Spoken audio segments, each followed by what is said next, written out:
right. We're all here because we have a very interesting topic today. How to invest in commercial real estate, key benefits to, avoid and mistakes to avoid. The key benefits and mistakes to avoid in investing. We have a really great speaker, Val Kutsar. He is an investor. If you can come up and let's give a hand of applause to our guest speaker.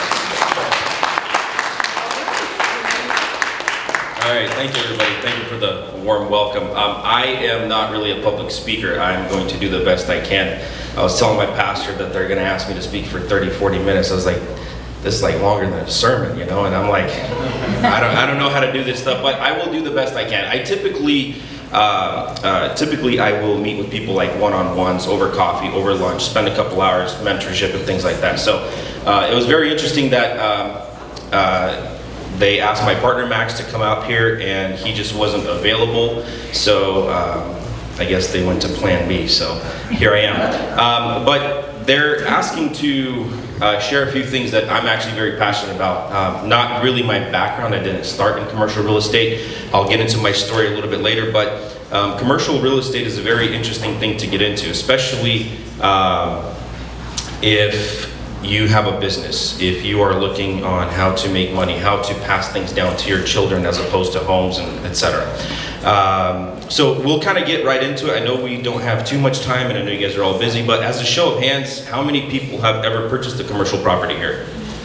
Anybody? Okay, and how many people want to start purchasing commercial properties? Okay, and then how many agents and brokers do we have in the room?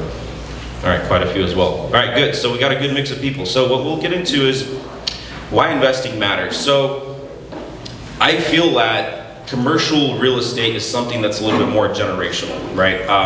You can purchase some kind of concrete building. It doesn't take as much work. So if you were to think about why you would want to purchase some commercial real estate and you're thinking that, hey, I want my kids to own it someday. Well, that's a little bit easier to do than a house that's you probably bought, you probably remodeled, and in 20 years that house is going to need another 1 or 2 remodels. And let's face it, the children and the young people these days are probably not going to want to deal with any of that. Their brain is completely in other places right now. So there's appreciation of property. So there's different ways that a property can appreciate. Just over time, it can appreciate. It just, last 10 years, it goes through cycles, but kind of like the stock market, it'll still kind of climb up. It's still, if a property's 20 years ago compared to now, what it was built for, the price it was built for, it's probably gone up in value tremendously. There's also tax benefits, a little bit different than owning a single family home, a duplex, things like that. There's tax strategies that we'll kind of get into.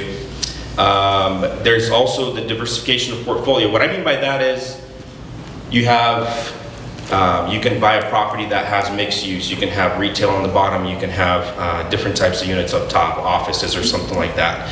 And then there's also potential for higher returns compared to residential. Residential is typically, you got 2 houses, they're both 3,000 square feet selling on the same street. They're probably going to sell within the same price range from each other, price per square foot. Maybe that one has a pool, a little bit more amenities. Maybe you'll get $50,000, $100,000 more, right? Now you can have 2 commercial properties identically built next to each other and one can sell for twice the value as the other. And we'll kind of get into that. And this is why it's a little bit exciting, a little bit more to look forward to when you're talking about the commercial real estate. So when we talk about macro cycles of real estate investing, there's big things that happen in the world. There's, 08 happens, things crash and it just floors everybody. Then there's certain things that you're thinking about, like certain cyclical things that are happening with real estate, but over time it still bounces up and down, but it'll still eventually go up. Now, the tough part about commercial real estate is typically the stakes are a little bit higher, so your loans are higher. You've kind of got more moving parts and pieces because you might have multiple tenants in there. And the question is can you weather that storm? Can you weather whatever the interest rates are doing? If your loans reset, so it's a little bit different than purchasing a residential home, and then you have a 30-year mortgage on it. Well, in commercial real estate, it's slightly different. You can have, they call them 1020, 1030, whatever it is. So the loan will reset in 10 years. So you guys might have heard, in the last few years, they kept talking about, hey, there's going to be a big a massive crash in commercial real estate. The reason why is because when investors buy properties, they have to essentially refinance that loan every 10 years, okay? It's on a different amortization schedule, but that loan has to reset. So what ends up happening is if the interest rates almost doubled and now they have a bunch of offices which are like 50% vacant, how are they going to be able to make their payments? So the idea there is that either A, they're going to have to sell them off because they still probably have some kind of equity in it in the last 10 years, or they're going to have to refinance or repurpose the property for something else. We are seeing a lot of things that we can observe, but we can't necessarily make changes to it, but we can try to plan for it. When they're talking about, hey, the Fed is going to drop the rates again another 0.25% or maybe twice 0.25%, things like that, you're trying to time it. With commercial real estate, that 0.25% can make or break your pro forma whether the deal makes sense. I'll tell you right now, I'm looking at deals today that 3 years ago I would have bought them in a heartbeat. But with what the rates are doing today, with what the economy is doing today, with leasability, we're kind of going the different direction. Now that's because I'm specifically in commercial real estate on the industrial side. I don't do any multifamily. I have a few things that are kind of multifamily, but not really with my partners and their group. But that's just something to consider when you're going through those types of things. Now, you go into the micro cycles of the real estate investing, and this is where you get into kind of classes of real estate. This is where you're getting into, there's multifamily, there's industrial, there's retail, there's office, there's flex, there's storage, and there's hospitality, like hotels and things like that. So let's get into it. For example, multifamily, always competitive. There's, right now we're seeing more and more folks are not able to afford purchasing a home, so they're more renting. You're seeing probably more of these luxury apartments pop up. They have them in Folsom, El Dorado Hills, Town Center, where everything is kind of inclusive. They got a really nice gym, really nice facility. So folks that would normally have to put down $50,000 to $80,000 on a down payment on a house, depending on what it is, don't have that kind of money, but they're okay paying $3,000 for a 2-bedroom apartment. The reason why is they don't have the home ownership costs.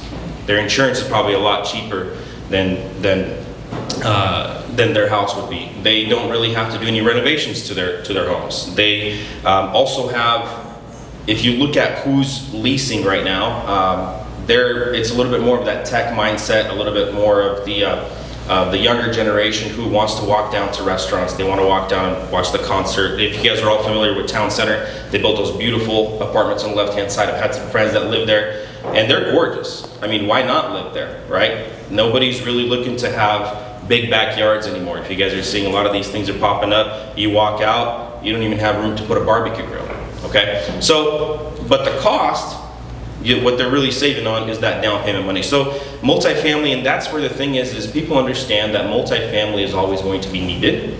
And so that space is a lot more competitive. You're gonna have a lot more investors trying to go after that. Big firms, big companies, you guys have heard probably guys like Grant Cardone where they're buying $50 million deals and things like that because they understand that there's also appreciation there, and over time it's just going to get better. Now industrial, which is what I do. Industrial, if you guys can imagine, is anything with the roll-up door, okay? You be able to, it's usually concrete tilt-up metal buildings.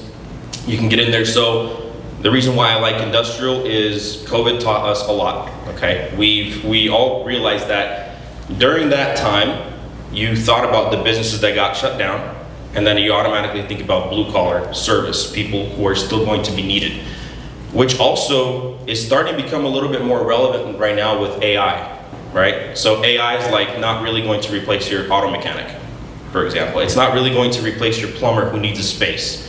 It's not going to replace your contractors, but it very well could replace a lot of office use. There's accountants, CPAs, things like that. They're like, hey, they're downsizing. The teams are getting much smaller. They're going overseas. Now they're having virtual assistants. Now AI is taking care of a lot of that kind of stuff. So you realize that there's going to be some kind of cycle.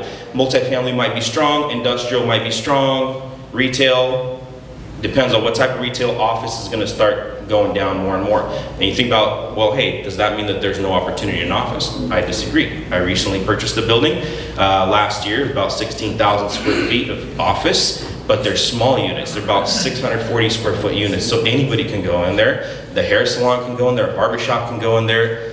We've had people that want 2 units next to each other for a church. So that's where people are going and say, hey, I can't really afford the big office. I can downsize. My team might be virtual. People are working from home. So those types of units are still okay instead of the big offices, right? When you talk about retail, you're looking at Amazon. What's Amazon doing to a lot of the big boxes? You're seeing maybe where if you guys know where Greenhouse Cafe is right here, there was that big loss that was sitting vacant for quite a while. They couldn't fill it for a long time. The use, even if you wanted to do something different, you had to get approvals from the city of Citrus Heights to do something different. So they might be selling it for a deal, but even then, there's certain CC&Rs and things like that, certain uses they will not allow because it's going to impact the rest of the center. So this is, again, that's a little bit cyclical, and you got to look at, okay, if you're buying retail, what type of retail are you purchasing? It might be the small strip center, okay, where it might be little restaurants, coffee shops, things like that. Flex spaces, we have some property that's flex. That's where you're seeing more office in the building, less warehouse. So for example, I have a property that's 28,000 square feet. 18,000 square feet of that is office. Only 10,000 square feet of that is warehouse. Not a lot of companies need that right now. Like, which company would you think that need it? We, thank God, lucked out that we bought it very cheap. It was actually from a newspaper company that times were shifting. The newspaper company had to sell their asset. We bought it at a discount, and we sat vacant for almost a year. And we bought it in December 2019, and COVID happened right there. So now we're thinking, what are we gonna do with this big building? We have different people that are wanting to use it. A church wants it, not enough parking. Other guys want it, but they only want 1 floor, not the 2nd floor. So now you're thinking, how do I take this property and make it into a multi-tenant property? But then how do they share bathrooms? How do they share the utilities? Okay. It was amazing that it worked out. We were able to actually attract a national company that was backed by a publicly traded company. So we made the deal happen there. But during those times, we leased it to them at a discount. It was still good for us, but looking at it now, hindsight, they're getting a heck of a deal by the lease that they're in. Then you have storage spaces. Everybody sees a storage. From what we understand and see a lot of times is in down markets, storage usually goes up. People are selling their bigger house, they're going into the apartment, they can't part ways with their stuff. So they want to keep all their stuff. They want to keep all their junk. Like they're going to take it to heaven with them or something. But in reality, they're thinking, hey, I have thousands of dollars worth of stuff. I can go get a storage unit for 300 bucks and keep it. And then they forget about it. Then they forget to pay about it. They forget to pay for it, and then it gets all auctioned off regardless. Me, for example, I need an office. It would be nice to have a warehouse, but sometimes I have some overflow stuff. I don't have a warehouse, so I go rent a small space. You see a lot more contractors are renting spaces. They're keeping their stuff in there. If you guys ever watch Storage Wars, there's a lot of cool things that are happening. There's a lot of contractors that are losing their things and their stuff is getting auctioned off. That's also a very tight space. Usually you don't see too many storage spaces going on the market because it's cheap to build, it takes a while to build, you gotta be in the right zoning, but the rate of return is higher. But here's a little bit of the caveat. Those storage spaces, you're more operating a business, right? You don't typically just buy it and then just be completely hands off. You can, and then you have to hire management companies or people who are typically there all the time. They have an office and they're dealing with leasing and all that kind of stuff. Last thing is hospitality, which is hotels, small hotels, some Airbnbs, which we have seen also that, thank you. Some Airbnbs have, they shot up for a while. My friends were leasing a house in Antelope and making money. It was in the heart of Antelope. It had a pool. And during COVID, right after COVID, companies were thinking, hey, we're just gonna send PG&E, books it out for a week because they're sending 4 employees there. Well, he thought they were good. Next thing you know, hey, we're going back to long-term leasing because that's now shifting. And you gotta always think about your competitive advantage. Like, how are you going to be different in those types of markets with those types of things? So, as we move along, before I get into what you guys are looking for, I'm gonna tell you guys a little bit about my story. So my story, I mostly grew up here in the U.S. I was about 5 months old when I moved over to the U.S. I come from a family of 6 sisters, no brothers, not really educated family. Father was a mechanic, came from a very conservative background. and originally went to school, majored in business, minored in criminal justice, wanted to be a police officer. And long story short, God tells me, hey, not for you. Now I'm confused. I'm in a bunch of debt, spent a bunch of money going to school, and I'm like, what am I gonna do? What am I gonna do next? Well, opportunities started to open. I was kind of in construction at that time. I ended up coming to work with my partners as an employee, Max Yurts and Yuri Frolov, and eventually built a house with some friends, asked Max if I can build it without it affecting my work, took all that cash there, brought Max a stack of cash, said, here you go, I'm investing myself into this company. I don't know how, I just don't want to spend my money. And he's like, did you go to the bank and ask for all this money? I said, yeah, why? He's like, don't ever do that. He's like, do you know what a report is? And because it was more than 10 grand, I'm like, oh shoot, well, I don't know. Nothing ever happened. That money went away. I forgot about it. I get an offer, hey, do you want to become a partner of the company? Yes, absolutely. You got to move to Portland. All right, shoot. So I grew up here. I moved to Portland, continue our business. We had a large restoration business that started to go national. I opened another office in Seattle, later on opened another office in Denver. And during that time, how this relates to real estate is we were a construction company. We needed a lease space. We were getting evicted out of one of our units because the tenant next door wanted to expand. So it was the biggest blessing in disguise. There was a property in Portland that we ended up purchasing. It was actually also a bank facility, but it was a cash processing facility for Bank of America. So you can imagine 20,000 square feet, it's like a bunker. The armored vehicles come in, they come out, the gates open really fast, it's all high security, et cetera, et cetera. We bought it, but again, it was sitting on the market. You can think about this. Bank of America builds it. They have a deal with Garda. Now, they no longer need this. They built it for $9 million in 2009. We ended up buying it for $2.1 million. Now, the point there is that what somebody else thought there was a need, it became irrelevant very fast. Marijuana just got legalized right around that time. So right away, some investors out of Denver, Colorado bought it. They're thinking, hey, marijuana is legal in Oregon now, we're gonna do this. Well, they didn't read, and this is what we're gonna get into, that the CC&Rs do not allow you to do anything against federal law. So federally, it was still legal. On the local level, it was legal. So now they're stuck. They overpaid for it. They don't know what to do with it. We come in, they're like, hey, we're contractors. We know exactly how to remove walls. We know how to make this into a showroom. So that's how we bought that property. About 5 years later, we ended up selling the property for $5.7 million. Now, appreciation, we sold it vacant, right? So that property there, it was a very unique property and it answered someone else's need. Now, it doesn't always happen that way. But what I will say is this. When you're doing your due diligence, and we'll talk about that a little bit later, it's very important to read and ask questions.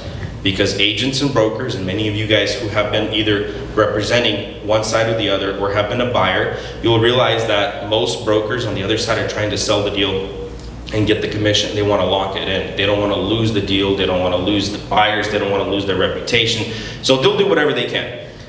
So that's how my journey went into real estate, primarily because we needed to occupy space. We were doing SBA loans, regular loans. We'll talk about that a little bit. And eventually it kind of, my plan was never to buy real estate. My plan was to grow a construction company. We ended up selling that construction company. Now like, hey, we got cash. Let's just deploy it all the way 100% into real estate, which in one way is risky, but from another perspective, we tried to diversify it slightly. So the question is, what are you looking for real estate in an investment? Are you trying to park money? Did you just sell a company and you have to park money? Did you just sell a property that you were at and you need to now, you had a company, for example, and you're a contractor or whatever. Say this, you decide to say, we've outgrown this space, we want to move. Now we get to sell it. Now what are we going to do with that money? Are we just going to put that money in our pockets, or are we going to take that money and we're going to reinvest it? Are we getting into commercial real estate so that we can pass it down to our children? It can be something that's generational. Or are you looking for commercial real estate because you need your company and you need space, and you're realizing that, you know what, I don't want a landlord, I can purchase my own property. I have the cash and I want the deductions and I want the tax advantages. Okay, and then you also talk about, there's Class A buildings, which are your fancy, nice buildings that don't need much work. You park your money and you just collect the check. But the check that you're collecting is a little bit smaller. So we'll get into that a little bit. Talking about investing, I am a firm believer in researching markets. I personally like to be able to drive to the properties and look at it myself. Between my partner and I am the one that's more of the operator. So I will do more of the due diligence. I will do more of the underwriting. I will climb on the roof. I will get the inspectors out there to inspect sewers and all that kind of stuff, where I've learned my lesson, where people have negotiated against us, because I would never think to put a camera down the sewer of my commercial property and see that the line is slightly kinked, even though it's been fine for the last 15 years. They're saying, hey, we're gonna need to repair this, it's gonna cost $400,000. And they're using that to knock down the price, right? So research is very important. Now, for many of you who do not have, for example, CoStar, which is a paid subscription, Craigslist is free, LoopNet is free. You can also go on Craigslist, sometimes people list stuff there. More importantly, when you're driving by and you see a sign up for sale, you can say, hey, you can call that broker and you can ask them, like, give me an inside scoop on this property. Now, when you're buying a property, there's a few things to consider, is how you're gonna get the money. So aside from syndications or partnering with people or bringing in investors, you can think about, there's conventional loans, there's SBA loans, and this is where any business owner that you guys might have, and this is something that I've been telling a lot of brokers, and I have friends that are more Slavic speaking that are getting into this. I'm telling them, you got to target a lot of these business owners because they have an advantage. The SBA only requires them to put 10% down. For me as an investor, I'm at least 25-30% down, so they can compete with me, right? And on the property, and I might say, the amount of money I have to put in out of pocket and then the repairs I have to do, it no longer makes sense. For them, it makes sense. Just like many of you guys are seeing, if an investor is trying to buy your client's house, as opposed to someone else who's a little bit more emotionally, an emotional buyer who's thinking, hey, I'll pay a little bit more, but I'm gonna live in the home. So this is where the advantage kind of comes in for anybody who's a business owner. There's sometimes owner financing, very rare, and then there's hard money loans where you can get hard money loans and then you wait to stabilize the property and then you pay them back. One big thing is never burn a bridge. With brokers, it's always talking to them, being connected with them. I was telling a gentleman earlier today that before I even moved back from Seattle, I had contacted a broker just on LinkedIn saying, hey, I see that you're making some big deals. I'd like to talk to you. I'd like to potentially do a deal. We kind of chatted a little bit. It went nowhere. I ended up moving back and said, hey, let's meet up. I went to his office, had a cup of coffee. Nothing really happened. About 3 years later, we did 2 deals, purchasing about 92,000 square feet, right? So a lot of it is you're playing the long game. Commercial real estate, nothing happens very fast. Appreciation, it could happen fast, not really. Flipping things, like even escrows are longer. The reason why is because you have more due diligence. Banks have more requirements. Banks have more requirements on your personal financial situations. If you're buying it through your business, they're going to look into your taxes and they're going to see which ways your business, what the trajectory is for your business. Now, we talked about owners or users. We talked about investors, and then factoring in the cycles. Again, like what is your risk tolerance? And are you investing your last $200,000 as a down payment for a property and then you don't know if it's going to go one way or the other? So asking for help is key. A little bit different. There is a lot of people that will help you if you ask the right people the right questions. Most brokers will sit there and they'll tell you, because a lot of brokers like to boast about the good deals they have done. A lot of brokers like to talk about their connections and their buyers, how serious they are, how not serious they are, because again, the commercial world is very small. They all specialize in different things. Where you will have, for example, a residential agent that can buy a house in El Dorado Hills, in Folsom, they'll be in Loomis, they'll be in South Sacramento, where the other brokers are saying, hey, we only focus on the 50 corridor industrial only. So now they become a little bit more of your expert if that's what you're trying to buy. Some guys don't venture out of downtown. They only sell the high-rise stuff. They only lease the high-rise stuff, office stuff, okay? There's people that specialize in retail because they're so plugged into that market. And many of these brokerages are national brokerages and they're pulling data from one another and pulling in clients. Hey, I have a client, he's thinking to expand from Florida to Sacramento for whatever it is. They want to open bounce houses. They already have a bunch of them on the East Coast. They're going over this way. Can you help them? Now they're searching for it, right? So it's very specialized. Brokers, lawyers, people that are going to help you do due diligence. That's very important to just make those connections, and they're out there. They're very easy actually to make, but the biggest thing is you got to do what you say you're going to do.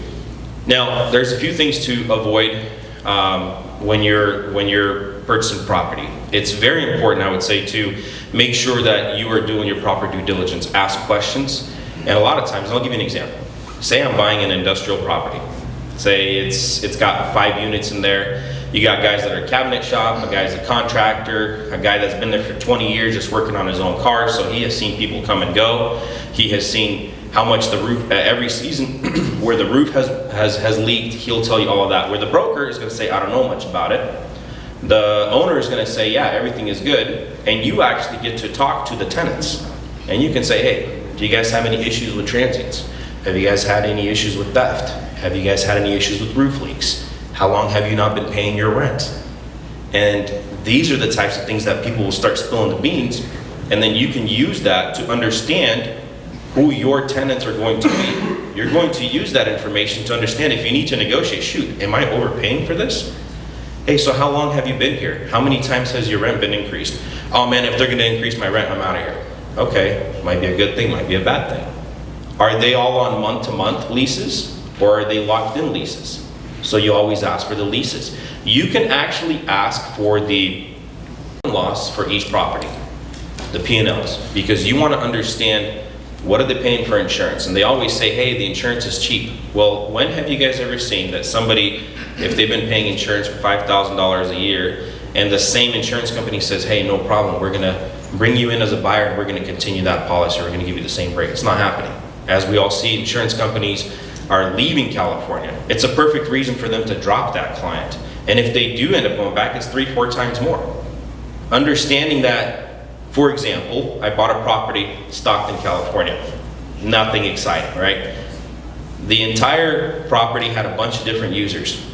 I get insurance. Insurance is $18,000 a year for 45,000 square feet. Seems fair. Insurance company comes out to do an inspection. They're like, hey, you have a welder in here. He's fabricating, high fire, we're dropping you. I said, wait, he already left. He left because he didn't want to pay the new rate. He's already gone. We don't care, we don't like the use of the property. They looked at every tenant, we don't like the use of the property. They gave us a notice, it was like a 30-day notice they're canceling. The cheapest insurance I was able to find was $33,000. Now, you're not gonna go back to all your tenants and say, hey guys, everybody pay me more, because the types of leases that they're on. And this is where it's very important to understand, are they on gross leases, triple net leases, and things that can really factor your price. And I'll talk about that. I'll talk about what a triple net lease looks like. So, are you over leveraging with too much debt? Is the bank going to actually give you a loan?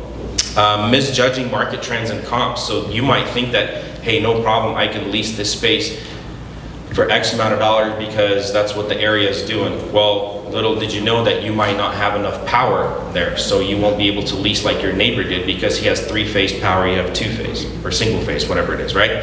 And then a lot of times people don't give themselves enough of a buffer, thinking about, well, one thing in commercial real estate we always have a problem is roof leaks and HVAC systems. And those HVAC systems are not cheap, right? So things to consider. Now you talk about stabilized properties. Stabilized properties are like your stuff like, I don't know, distribution warehouses, retail with anchor tenants. You'll have a Walmart, for example, in the center. It's like, okay, this place is gonna always attract other good tenants that wanna be around a Walmart. For example, when Galleria was being built, the gentleman was having a lot of issues with make and do, and he was kind of gonna get foreclosed on eventually with his loan. Well, somebody came in there, gave him a lowball offer and said, hey, you can either take this off or you're gonna be out of business, you're gonna have to shut down this project in the next couple weeks.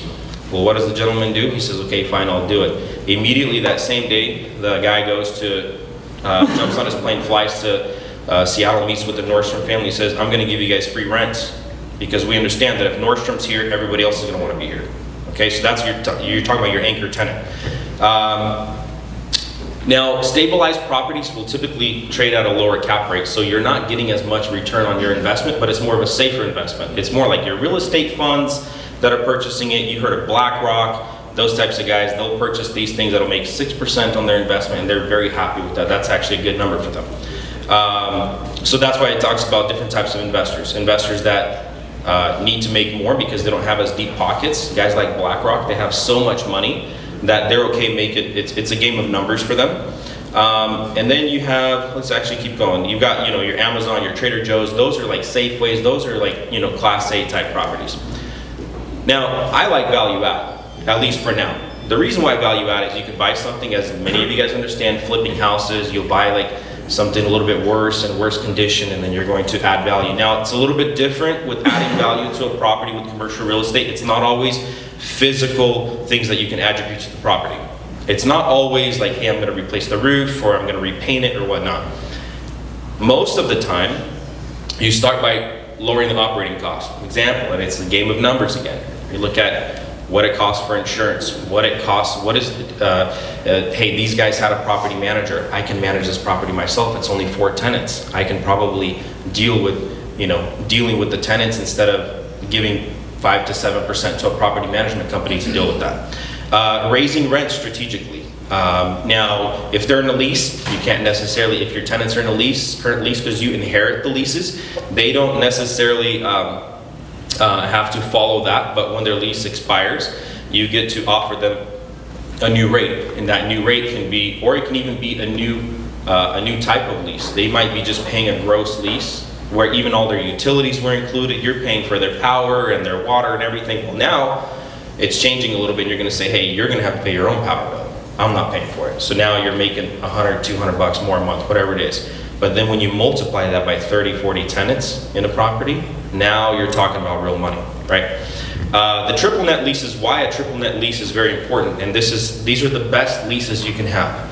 A triple net lease is where your tenant pays for your insurance, pays for your taxes, pays for everything, pays for the repairs, pays for the new parking lot, pays for everything, right? So you'll see it'll say, hey, it's 75 cents a square foot, and the triple nets are 30 cents because taxes might be higher. So example, if the original owner purchased the property for $2 million, now you're buying it from them for $4 million.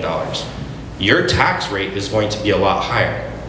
If those folks are on a fixed, if they're on a fixed number, if they're on a fixed gross lease, your taxes, you're losing immediately. The reason why is because you can't say, hey, my taxes went up. In my case, my insurance went up. I can't go and ask them for more money because of the types of leases that we're in.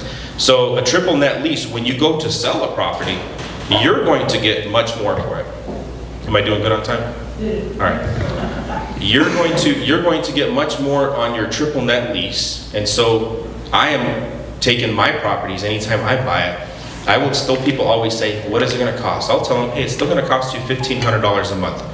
But how that $1,500 breaks up is you're going to pay $200 a month towards triple nets, and you're going to pay $1,300 towards your base rent. Most people, they're okay with that. Hey, I'm fine with that. I'm not selling the property, but if I do sell the property, I know I'm going to get much more higher value because when the new buyer comes in, they can say, hey, the only thing that's changing here is insurance and tax. We need to charge an extra 10 cents a square foot more to make up for the insurance that we have to pay for or the taxes that we have to pay for. Okay, so that's where you guys really get the value there. Change of use sometimes, like in this case here, this was a bank. Now you change the use to an office. Now it's got a little bit more potential because not too many banks are looking for bank buildings, right? So you look at this, like in our case of cash processing facility, what do we get to do with it? We repurposed it for something. You're going to see more and more of those deals happening right now where big box retailers, Sunrise Mall, all these types of places that are going out of business, that are sitting vacant, they're going to change the use on those places. A lot of times, unfortunately, it takes time to work through zoning on that. And that's the other thing, you always have to look at zoning. Sometimes people think that they can, for example, get a light industrial place and they want to do heavy manufacturing in there. You can't do that. Another example, some people want to do truck parking. They're thinking, hey, it's a piece of land, I can park a bunch of trucks here. They didn't realize like DOT won't allow your trucks to go on that road. Or second thing is that They're talking about equipment. There's a perfect example. Some of you might know, Stephen might know, that it's on Bradshaw, like Elder Creek in that area. There's a piece of land. Those guys spent a bunch of money. They gated it off and did all this beautiful stuff because they were told that you can park equipment on there. Well, they brought in a bunch of trucks and 53-foot trailers and said, what are you doing? And well, you said we can park equipment. We're like, yeah, we're talking like excavators and dozers, not semi-trucks. So now they're out of there. Now that's become an issue. They spent a bunch of money. So doing due diligence is very important, right? And then let's keep going. Now depreciation. This is a beautiful thing about how depreciation works. I actually have an example here. One of the reasons I like to buy, so you guys might have heard certain politicians don't pay taxes. A lot of wealthy people don't pay taxes because their properties they can depreciate, right? They're still getting cash flow. It doesn't affect your cash flow, but what it does is you're able to use that, and it's, in many cases you can accelerate the depreciation by doing a cost segregation analysis. And this is something that your CPA, they typically have resources, and it'll cost you, $3,000 to $5,000. But what you essentially do, and if you just take this simple item here, they're basically saying that, hey, this carpet over 39 years is going to depreciate. It's not going to go up in value, right? We understand that the real estate market goes up in value. Now, you only depreciate everything but the land. You can't depreciate land. So in this example, if it's over 39 years, if you bought, if you're, say the land's worth $500, but the actual building, let's just hypothetically throw it out there. Say this building is worth $1 million. It's worth more, but let's say it's worth $1 million. You're going to come and say, hey, we're going to take that million, we're going to divide it by 39 years, and every year I get to deduct $25,000 off my taxes. Okay, now you multiply that. Now in reality, this property might be bringing, if you were to lease it, it might bring, $40,000, but you're only paying taxes on 15 grand. You guys kind of follow me what I'm saying there? Yeah. So depreciation is a beautiful thing with real estate. The other thing is how you look at a cap rate valuation. So when this kind of goes back to what I was saying, you can have two properties right next to each other. This tenant is on a triple net lease and he's paying you 10 cents a square foot more, as opposed to this tenant here who the owner never raised rents on them because they just like them, right? And you see that a lot of times. It's mom and pop companies, like, why didn't you ever raise rent? I don't know, we just like them. They cut the grass. They always call us if there's an issue, right? Okay, great. Those are the types of people I want to buy property from. Now, what you basically do is you'll take how you evaluate the property and how the bank is going to evaluate the properties. They're always going to ask you, what is the current rent? Example, the same property that I said I bought in Stockton, bought it for $3.1 million. It was 45,000 square feet. That property was only bringing in $14,000 a month. Terrible. The bank didn't even want to do on a loan on it. The bank said, if you guys want us to do the loan, you need to bring in 66% down. Now, think about a 66% down payment. It's a great building. It's worth way more than $3.1 million, but they want you to bring in like $2 million. So you say, okay, fine. We're going to bring in that $2 million. 8-9 months later, I go and say, hey, we want to do a refinance because, we've raised the rents and been kind of doing good with it. Well, what are your rents now? I'm like, 45,000. Like, how'd you get it from 14, 45? Well, it's because this guy was there for 20 years and he's paying $450 a month for 1,500 square feet. That's just silly numbers. So eventually, we were able to vacate the space. A lot of people did not want to stay. Most people were using it as storage. You can't even find 1,500 square feet of storage for $450 a month. They were on month-to-month leases, which was good for us. That's why we were able to buy it. Now, if they were on 5-year leases, probably would not buy it. Right? Even if the numbers in 5 years can look good, because I'm trying to leverage all of my cash right now. So in that case, the bank ended up saying, all right, we're going to go ahead and send the appraiser back out. I said, but please do me a favor, don't send the same appraiser. Because he's going to come back and say, why do you want more money? I don't understand. They said, okay, fine, we'll have a different appraisal company. That same property in less than a year appraised went from $3.1 million to $5.99 million. The reason being is the cap rate valuation, right? It's what your rents are, what you're doing. And a lot of times they might say, well, I don't get it. Your neighbors over there are leasing for, 70% of what you're leasing for. And you can explain to whoever's doing the appraisal and the bank, like, yeah, but I have a lease in place. I've now converted these people from month-to-month leases to 3-year leases. And every year, I don't charge them 3% increases, I go 4% increases. Because for someone who's paying $1,500 a month, that's 1% on that to increase is no big deal. But to an investor who's buying, they're like, whoa, you're going from 3% to 4%. That's a strategy there, right? So the numbers start to really rack up. And now it's gone up a little bit more since then. We've increased it, I think, to about 54,000. And the value just continues to grow on it. So this is where the cap rate is very important, okay? It's very simple to do a cap rate valuation. You basically take the net operating income. And this is before you're paying your mortgage.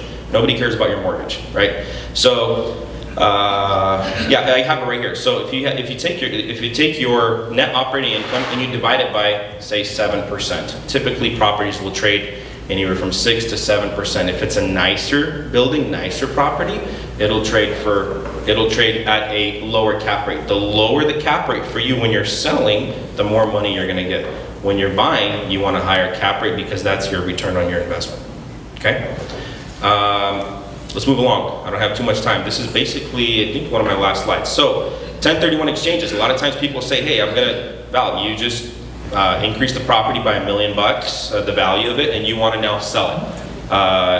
Everybody knows that you're going to pay some crazy taxes on it. You're going to pay, what, close to 40%, whatever it is. So instead, what you do is you say, hey, I'm going to do this beautiful thing called a 1031 exchange. There's a couple downsides to it because it's all about time. So if I sold that property, if I know I'm going to make about $1 million in profit, and I don't want to pay taxes on that money, what I end up doing is I have to, within 45 days of closing, I have to identify, and there's kind of different criteria for identification, but typically the most common is finding 1 to 3 properties of equal or greater value. So if I sold it for $2 million, I need to buy another property for at least $2 million. If I had a $500,000 loan, I need to at least replace the loan as well with also at least $500,000. Then you have 180 days to close on those properties that you have identified, which is fairly doable. It's 6 months, right? The thing is that this money gets held in a third-party company, right? They're like an exchange company. They take a small fee, but any money that's held in there, you're also accruing interest on it, which basically balances it out. We like to do that, but here's kind of the problem. So if you can imagine this, you bought a property, let's just throw out a number. You bought a property for $500,000. You put in an extra $50,000 into it, and you sold it for $1 million. So you had $450,000 there in profit, say before your agents and all that got paid. You're thinking, shoot, I've only been putting money into this. The profit that I got from rentals, you know, it's good. It paid for my mortgage and made some money on top. Now I go to sell it, and I'm going to just turn around and roll this money right back in and start this all over again. So that's why a lot of these guys, they don't have cash in their pockets. They're sitting there thinking like, man, I'm just constantly rolling money in. The system is designed to keep moving you forward, to keep the economy going, right? There's one thing that's called a boot, where you can ask for like, hey, I'm gonna ask for $100,000 back, and you'll just pay taxes on that 100 grand or something like that if you need some cash. So capital gains, they suck. But at the same time, sometimes you think you got to pay to play. There's times where we have had where we were not able to replace all the money. We were able to buy a couple properties, but we still had money left over. Whatever money was left over, we paid taxes on it. You know, it is what it is. You're still winning at the end of the day, right?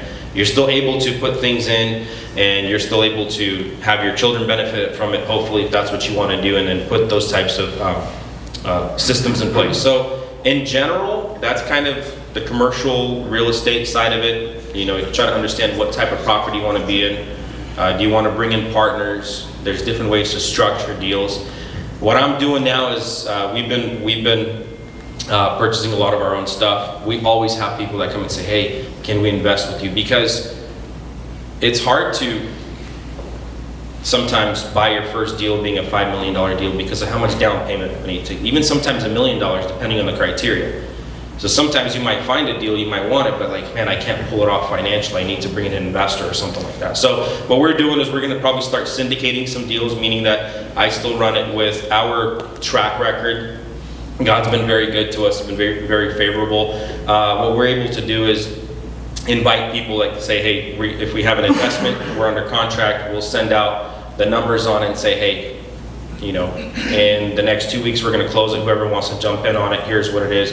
Here's what we're projecting. That's one way to do it. If you don't have all the money, but you want to get into it, there's several people that do syndicating. They syndicate deals that that might be great for you because you're able to get your money back. They typically, when they refinance the deal, you'll get a portion of your money back. You'll also get the ROI, and you also participate in the tax benefits of depreciation and so on and so forth because you're a limited partner in that deal. Typically, you're going to have 20% ownership or less because anytime a bank sees somebody have over 20%, they're going to want to do a lot more reporting and they're going to want to do more background checks and see your financials. But if you're within 20% ownership, you might even have bad credit and you'll still be able to participate on that deal. Okay? So, in general, that's it. Questions? Open to some questions. Yes? So let's say you bought property that you were saying the 500,000, right? And you put 50,000 in the repair-wise upgrade. You sold it for $1 million after, let's say, 5 years. Okay. So now you've got 450. Your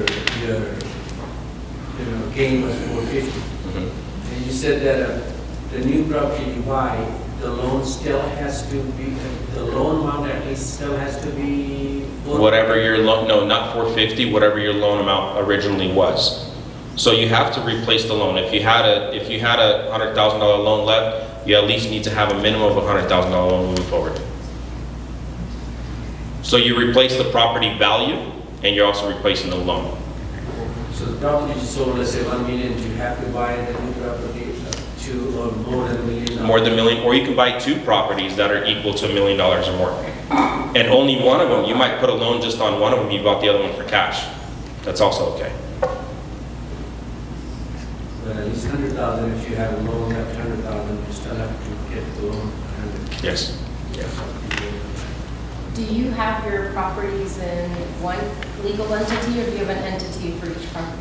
So that's a really good question, actually. We like to have it under one entity. Our LLCs are out of Wyoming, a little bit more favorable. They're not in California. What we do have is anytime we have a property that's a little bit more riskier, for example, if you buy a property that's, the use is a little bit not as clean, that might have some more liability potential exposure on it, it's a good idea to put that one into a separate LLC. If you're partnering with people, then you typically, if you're syndicating a deal, you're typically going to have an LLC for each deal. And each state will have its own entity program, or you can get this one for all the United States? So, like for example, for us, you can look us up. We're YK Property Group and then YK Investments LLC. So it's like a DBA. So you're still in the state of California also, but we're based out of Wyoming. What are like some risks buying a commercial property that has CAM charges attached to it? Say again? Like buying a commercial property that has CAM charges attached to the property. What are like some of those risks looking on? What if you start doing some kind of business that they're not approving? Are they able to like just the CAM charges that come with the property? It can be a risk to you as well, or? Yeah, so typically CAMs on a property that are common area maintenance and things like that. For example, there's a lot of times where people overpay landscapers, they overpay their security monitoring companies and things like that. So you can ask the proper questions. You can get all of these quotes from these vendors or whoever prior to closing, and you can see where you can drop that. If you're talking a little bit more of a change of use, for example, if you brought in a different type of tenant that requires some kind of additional licensing or insurances, you will typically, your lease will state that they have to cover all those fees. And in order to change the CAM charges, you have to own a certain percentage of the entire building?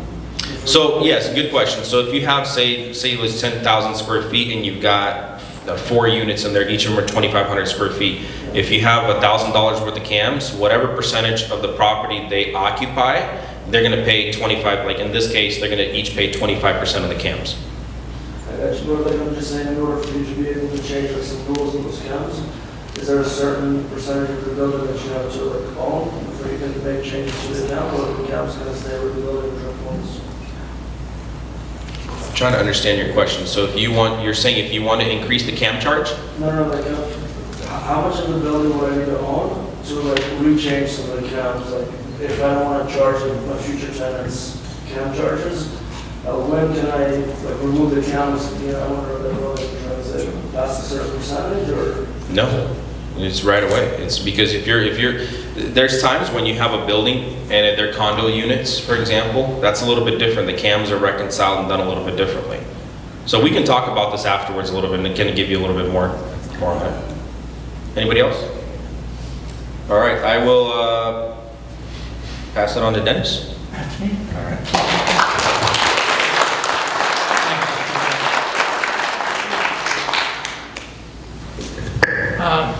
Val, tremendous job, I tell you. Yeah. Straight across the board, basic, isn't it? A big hand for that. I'm Dennis Stewart. I work with the agent development of the company. After such a tremendous presentation, if there's anyone that wants to get licensed and partake of the good stuff, see us. We're out, we want to get you licensed, okay? If you're not licensed, or if you're licensed, we're going to begin our training this evening at 6 o'clock. A 6 weeks course empowered for realtors to increase their production, be comfortable with their production, and to take it to the next level. Stefan has done one heck of a job putting together a very refined company that offers so much to the community. A gathering like this, for crying out loud. Keep in touch with us. We'll keep in touch with you for more presentations. But I'd encourage you, if you are licensed or thinking about getting licensed, come take a look at us this evening. Alrighty? I'd like to turn some time over to Lana Sakina for a few words, if you don't mind.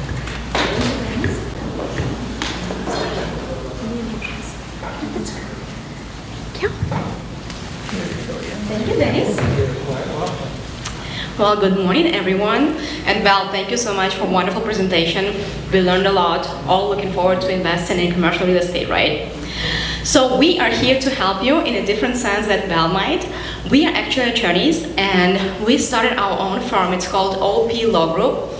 Estefania Parr is my partner. Also, we have Michael Crowdy. He's not here with us today, but he is focusing his practice on civil litigation, real estate litigation, and bankruptcies. Our firm does things like we create trusts for you, we administer those trusts. We can help you do due diligence for your real property.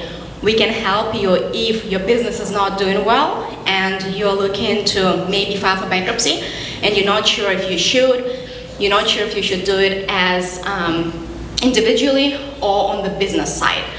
And if you ever have any questions, I believe we have contact information right here. So please feel free to call us, email us, and if we can help you, we'll be always happy to do it. Thank you. And one more thing, tying in with this morning's subject, we are also here to help you in case you need to create that LLC to go ahead and purchase properties, or if you want to go ahead and a property that you already purchased to go ahead and move it into the LLC. We can go ahead and help you with that as well. Thank you. Let me introduce our wonderful Stefan. I mean, you all know him. Stefan, thank you much for hosting the breakfast today.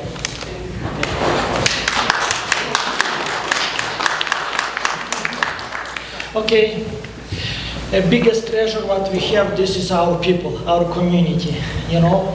We have great team here, you know, this is attorneys here, any case, we well protected, okay. We have management company here, if you have so much investment, we are here to serve you, to help you, to put everything in order.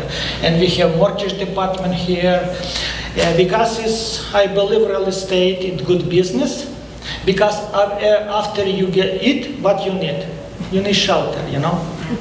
Everybody needs shelter. You know, this is, we are here, USKO Realty to serve you, to help you. We can grow together. We believe of power of team, empower our community. We can make our city it better. We can make good influence. People who surrounded us. Thank you for coming. Enjoy still coffee, fellowship.